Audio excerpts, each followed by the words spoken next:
નમસ્કાર, હું છું Siddharth Patel. Crime report FIR માં સ્વાગત છે આપનું. એફઆઈઆર માં આજે આપણે અનેક ગુનાઓનો પર્દાફાશ કરીશું, તો શરૂઆત કરીએ. ગુરુ બ્રહ્મા, ગુરુ વિષ્ણુ, ગુરુદેવો મહેશ્વરા. આ શ્લોક ગુરુને અર્પણ કરાયો છે. ગુરુ એટલે ભગવાન, કેમ કે એ જ તમને અંધકારમય જીવનમાંથી ઉજાસ તરફ વાળી જાય છે. પણ જ્યારે ગુરુ જ્યારે તમારી તમામ હદો પાર કરે તો તે શિષ્યને સુજ્ઞાન આપશે. સુરતમાંથી એક આવો કિસ્સો સામે આવ્યો છે જે તમે સાંભળશો તો તમારા રૂવાટા પણ ઊભા થઈ જશે.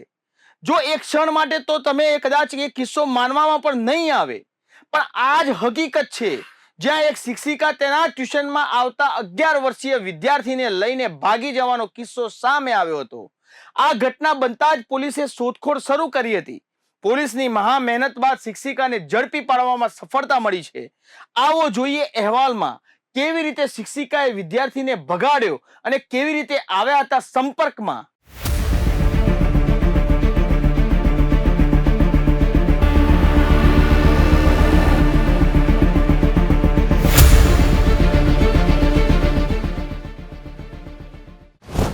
ગુરુ શિષ્યના સંબંધો કર્યા કલંકિત.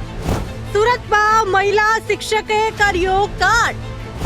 સુરતમાં 23 વર્ષની શિક્ષિકાઓ ભૂલી બાર. 23 વર્ષની શિક્ષિકા 11 વર્ષીય વિદ્યાર્થીને લઈને ભાગી. 23 વર્ષની શિક્ષિકાએ શિક્ષણ જગતને કર્યું કલંકિત. 23 વર્ષીય શિક્ષિકાએ વિદ્યાર્થી સાથે 2200 કિમીનું કર્યું ટ્રાવેલ. સુરતમાં 23 વર્ષની એક શિક્ષિકા 11 વર્ષના સ્ટુડન્ટને ભગાડી જવાની ચકચારી ઘટના સિટીમાં ચર્ચિત. સુરતમાં 23 વર્ષની એક શિક્ષિકા 11 વર્ષના સ્ટુડન્ટને ભગાડી જવાની ચકચારી ઘટના સિટીમાં ચર્ચાસ્પદ બની છે. ત્યારે આ ઘટનાના 4 દિવસ બાદ શિક્ષિકાને પોલીસે ઝડપી લીધી છે. હાલ શિક્ષક અને વિદ્યાર્થી બંનેને સુરત લવાયા છે. શિક્ષિકા 25 એપ્રિલે બપોરે વિદ્યાર્થીને ભગાડી ગઈ હતી. તો સાંભળો કેવી રીતે પોલીસે ઝડપી શિક્ષિકાને. સુરત શહેરના પૂણા પોલીસ સ્ટેશન વિસ્તારમાં એક ઘટના બની હતી કે જેમાં એક બેન માનસીબેન કરીને છે, એમને ત્યાં એક સ્ટુડન્ટ તરીકે એક છોકરો આવતો હતો. એમની સાથે એ નીકળી ગયા હતા. આ જે માનસી છે એ 25 તારીખે પૂણા પોલીસ સ્ટેશન વિસ્તારમાં નીકળી ગયા હતા. ત્યારબાદ પોલીસે તપાસ શરૂ કરી હતી. ઘણી બધી તપાસ કરી, ઘણા બધા અમે સીસીટીવી કેમેરાઝ ચેક કર્યા, બહુ બધા અમારા હ્યુમન જે રિસોર્સિસ હોય છે, ઇન્ટેલિજન્સ રિસોર્સ, એ લોકોને એક્ટિવેટ કર્યા. આ ઉપરાંત ટેકનિકલ રિસોર્સિસ એક્ટિવેટ કરી અને છેવટે ગઈકાલે એને રાયગઢ પાસેથી અમે મેળવી લીધા હતા. આ જે વ્યક્તિ છે માનસીબેન, એ પોતે ઘરે વારંવાર એમને ઠપકો આપવામાં આવતો હતો. આ ઉપરાંત જે સ્ટુડન્ટ છે જે એમની સાથે ત્યાં અભ્યાસ પણ કરતો હતો ટ્યુશનમાં, એને પણ એના પરિવાર તરફથી ઠપકો આપતો એવું એનું કહેવાનું છે. આ બાબતે પોલીસ તપાસ કરી રહી છે. આ લોકો બંનેની પ્રાથમિક પૂછપરછમાં જાણવા મળ્યું હતું કે શિક્ષિકા અને વિદ્યાર્થી બંને છેલ્લા 3 વર્ષથી એકબીજાને ઓળખે છે. બંનેના પરિવારજનો પણ એકબીજાના પરિવારને ઓળખે છે અને સંપર્કમાં પણ છે. વિદ્યાર્થી આ શિક્ષિકા પાસે છેલ્લા 3 વર્ષથી ટ્યુશન જતો હતો.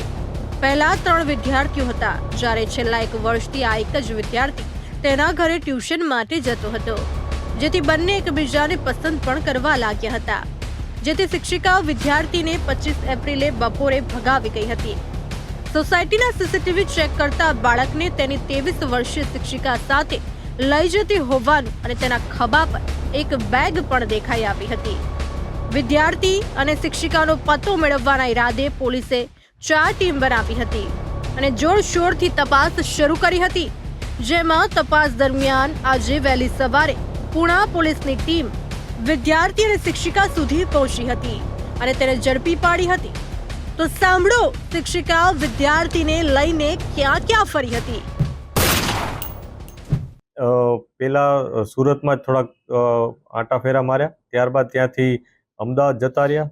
બીજે દિવસે અમદાવાદ ગયા, અમદાવાદ થોડોક ફર્યા, ત્યાંથી પછી તેઓ દિલ્હી જતા રહ્યા.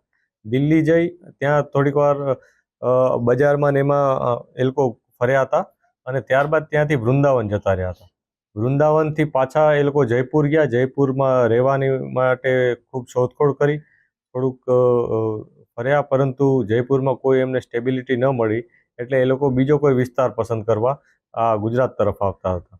આ બાબતને જ્યારે ઇન્ફોર્મેશન પોલીસને મળી તો પોલીસની ટીમ તરત જ અહીંથી નીકળી ગઈ હતી અને તત્કાલ આ લોકોને રસ્તામાં જ આંતરી અને એમને પકડી પાડ્યા હતા.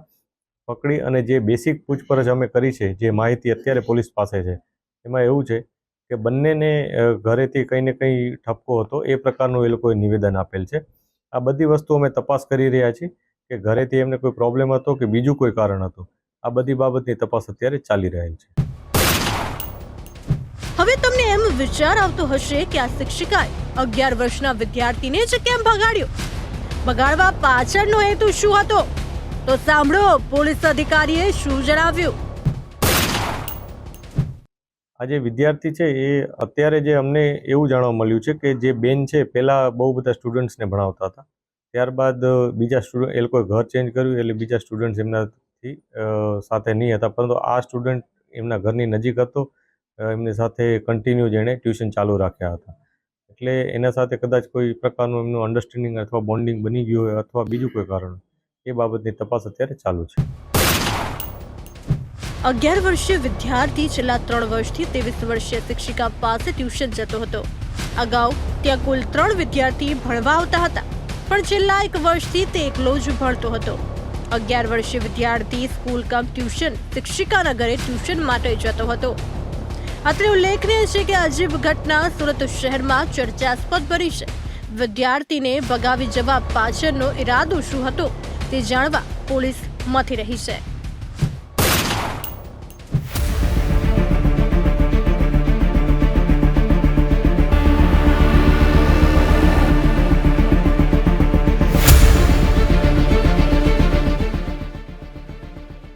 આ તો કેવો સમય જ્યાં હવે પવિત્ર સંબંધો પણ સંસાર થઈ રહ્યા છે.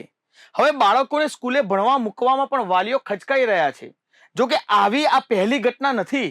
અગાઉ પણ શિક્ષિકાઓના હેવાનિયતના કિસ્સાઓ સામે આવી ચૂક્યા છે. ત્યારે આવી ઘટનાઓ રોકવા સરકારે જનજાગૃતિ જેવા કાર્યક્રમો સતત કરવા પડશે, જેથી વિદ્યાર્થીઓમાં જાગૃતિ આવે. પોલીસે હાલ તો શિક્ષિકાની ધરપકડ કરી પોક્સો અને BNS કલમ 127 એડ કરી વધુ તપાસ હાથ ધરી છે.